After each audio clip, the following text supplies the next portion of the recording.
What up, what up? This is Steve Stacks bringing you another CanCon news update. So today we have two stories here. First, we're going to touch on is this one. Ron Perlman, actor, is trying to tell Canadians or Canada to knock it off with the weekend fireworks in Niagara Falls, Ontario. So in case you guys don't know, we do fireworks here in Niagara Falls, Ontario every Saturday night and maybe possibly I think it's Sundays as well.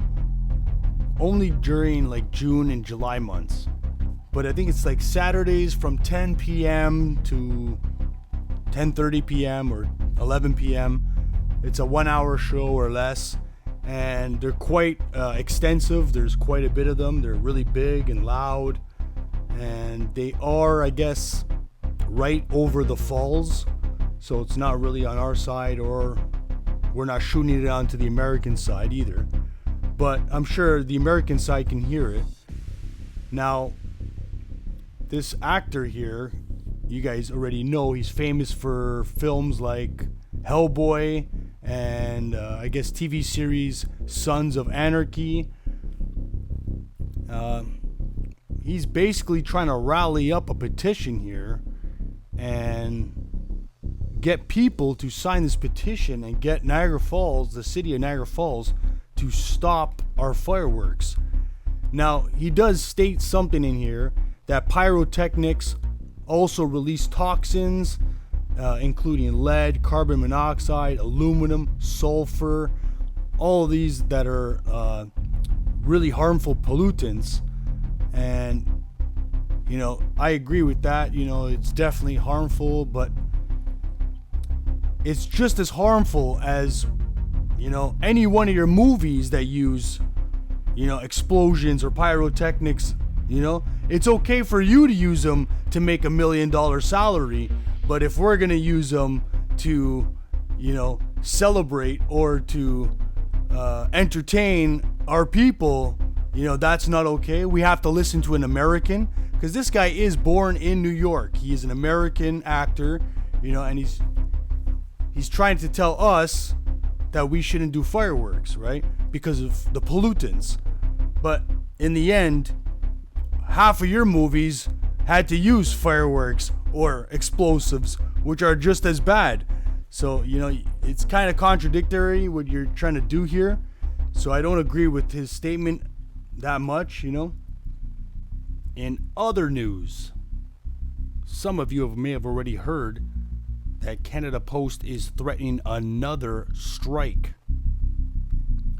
So the latest one here says that, you know, as of Friday, August the 1st at 5 p.m., if no deals are struck, then Canada Post will be on strike again.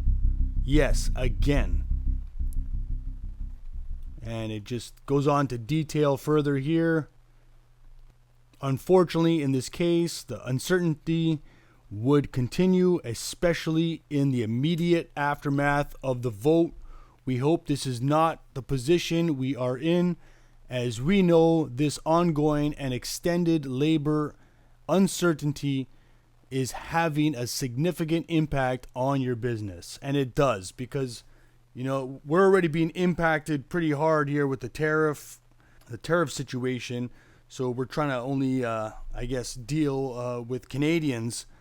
And if we can't ship within Canada now, using Canada Post, that's going to become, you know, quite a problem. As you can see in this post, it shows that we lost $315 million in a 3-month span not using Canada Post. So our money, $315 million, went to most likely UPS or other couriers that are American. The last thing we want to do is use an American company like UPS. So, you know, it would work out better if Canada Post can stay open here and keep the money within Canada, you know, using a Canadian service. But We are committed to keeping you updated on the results, next steps, and to being the delivery partner you need us to be. So that's pretty much all the details there.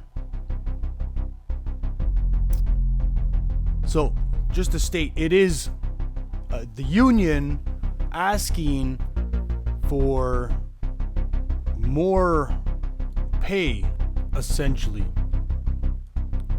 I think the issue also is that they want to outsource it too. So if Canada Post workers are saying that they don't want to do it, they don't want to work the weekends, I think the government was willing to subcontract it out. And of course, how can we all forget the Christmas season shipping crisis of 2024?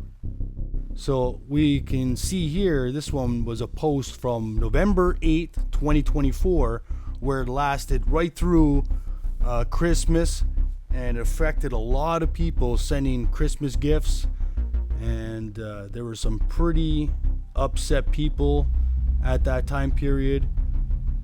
And it just seems like it's a growing trend now with Canada Post. It seems like, every 6 months these guys are pushing a strike or bringing up an issue that can lead to a potential strike.